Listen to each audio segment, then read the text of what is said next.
পরের গ্রুপটা হলো আমাদের স্টাইলসের গ্রুপ। স্টাইলসের মধ্যে আমাদের অনেকগুলো স্টাইল আছে এখানে।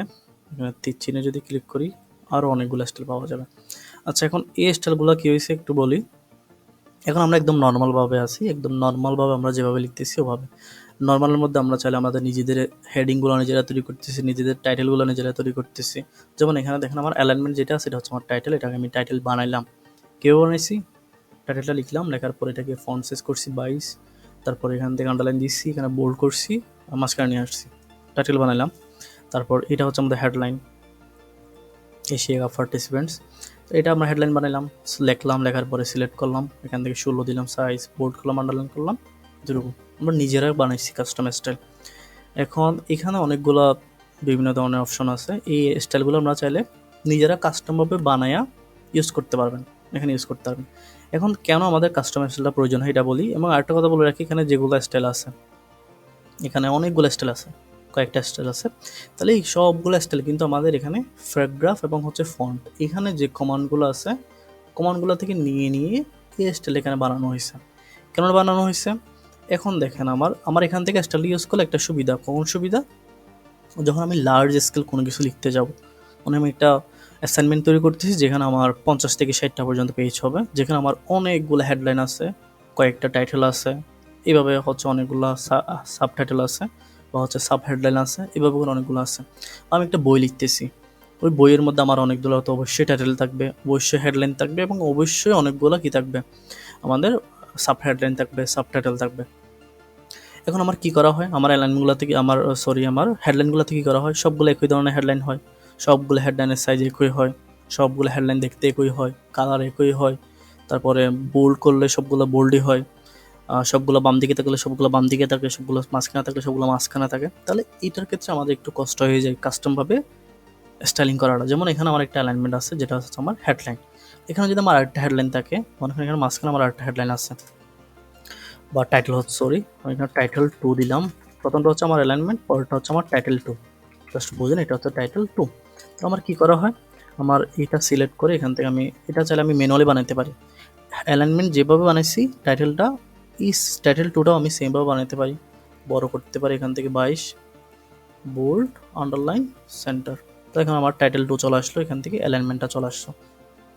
অথবা এটাকে আমি এভাবেও করতে পারি, আমরা আগে দেখছি এটা, জাস্ট একে সিলেক্ট করবো, এর থেকে যা যা ফরম্যাট আছে সবগুলো কপি করে নিয়ে আসবো, ফরম্যাট প্রিন্টারে ক্লিক করে এখানে এসে টাইটেল 2-র উপরে ক্লিক করে দিব, এভাবেই পারা যায়, ঠিক আছে। তবে মাঝখানে আসে না, মাঝখানটা ম্যানুয়ালি আনতে হবে। তাহলে এটা আমার টাইটেল হয়ে গেল। এবার আমাদের এশিয়া কাপ পার্টিসিপেন্ট আছে, আর একটু নিচে করে আমার মনে করেন এখানে আছে ওয়ার্ল্ড কাপ পার্টিসিপেন্ট,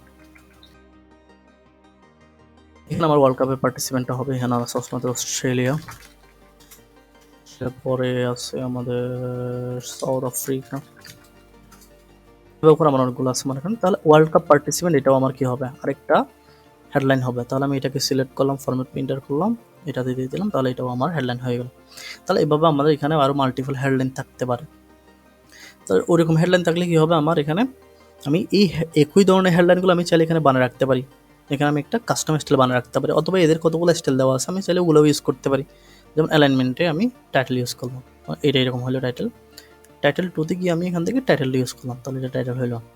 এটাকে সিলেক্ট করে বা হচ্ছে কার্সরটা রেখে বা সিলেক্ট করে আমি এখান থেকে হেডিং 1 ইউজ করলাম, এটাকে সিলেক্ট করে আমি এখানে হেডিং 1 ইউজ করলাম। তাহলে এখন কি হলো, আমার এটা হচ্ছে আমার মূল টাইটেলটা, এটা পর আমি মাঝখানে দিতে পারি, আমার ইচ্ছা অনুযায়ী আমি মাঝখানে দিতে পারি। তবে এটা হচ্ছে টাইটেল ওয়ার্ড কীভাবে দিছি, আমি এখান থেকে স্টাইল থেকে দিছি।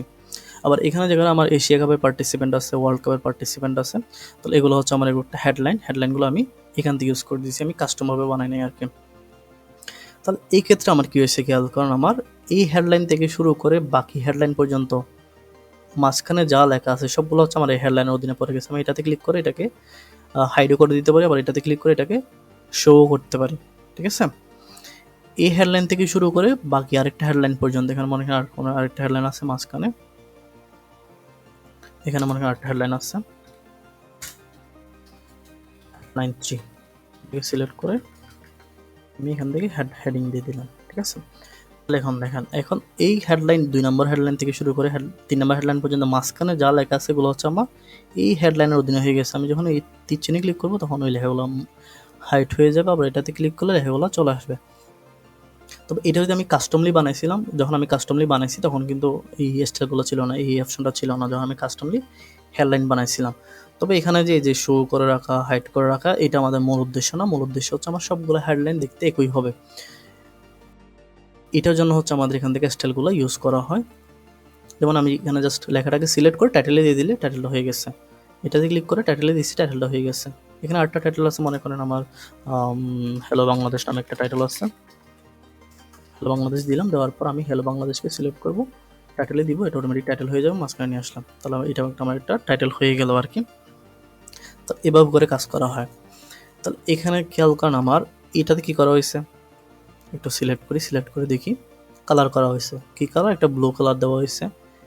ফন্ট কালার, ফন্ট ইউজ করা হয়েছে ক্যালিব্রি লাইট, ফন্ট সাইজ দেওয়া হয়েছে 16 এবং বাম দিকে করে রাখছে। তাহলে এগুলো আমরা ম্যানুয়ালি করতে পারি না? এখানে মনে করেন আমার হেডলাইন, কাস্টম হেডলাইন বা কাস্টম হেডলাইন, তাহলে আমি এটাকে ক্লিক করে আচ্ছা এটাতে দেখি কী কী আছে। প্রথমে ক্যালিব্রি লাইট আছে, এটা সিলেক্ট করলাম, এখানে ক্লিক করে ক্যালিব্রি লাইট দিয়ে দিলাম। তারপর কী করছে, এটার ফন্ট সাইজ কত? 16, এটাকে সিলেক্ট করে 16 দিয়ে দিলাম। কী করছে? কালার ইউজ করছে, সিলেক্ট করে আমি এখান থেকে গিয়ে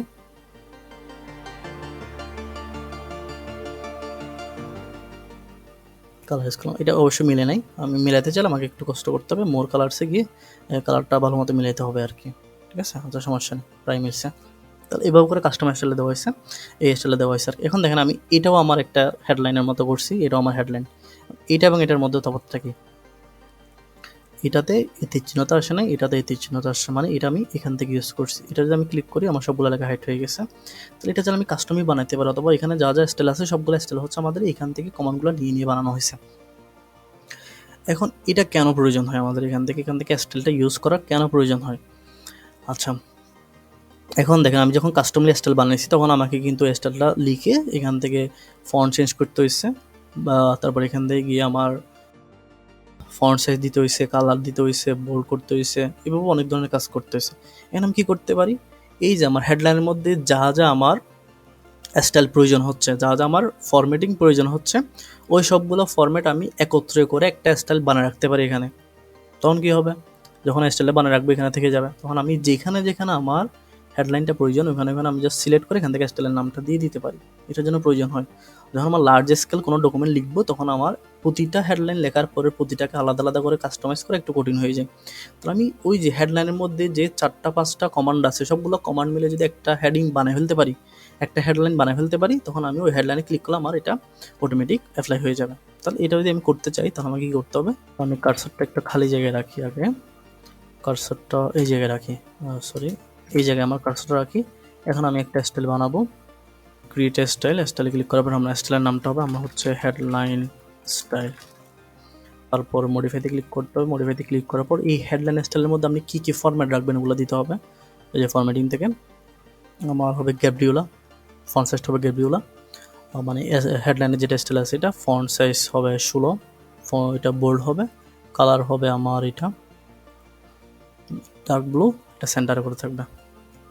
এই জায়গায় আমি এখানে কী কী ইউজ করছি সবগুলো চলে আসছে। ফন্ট হবে গ্যাব্রিওলা, 16 পয়েন্ট হবে ফন্ট সাইজ, বোল্ড হবে, ফন্ট কালার হবে ডার্ক ব্লু, এগুলো সবগুলো আছে। ওকে,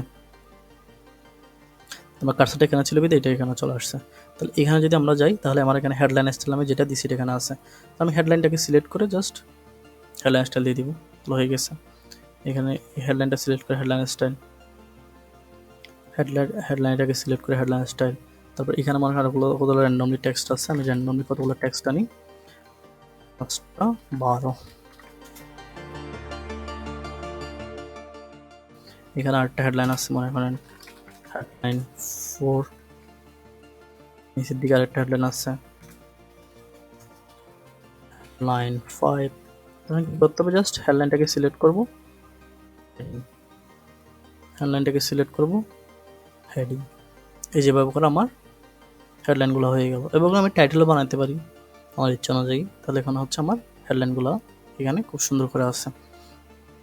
তাহলে এখন যখনই আমার নতুন কোনো হেডলাইন আসবে, এখানে যখনই আমার নিউ হেডলাইন আসবে তখন আমি কি করতে পারি, জাস্ট হেডলাইনটাকে সিলেক্ট করতে পারি, হেডলাইনে দিয়ে দিব, তখন এটা হেডলাইন স্টাইলে পড়ে যাবে। তারপর এখানে আমার লেখাগুলো হবে হ্যালো দেয়ার।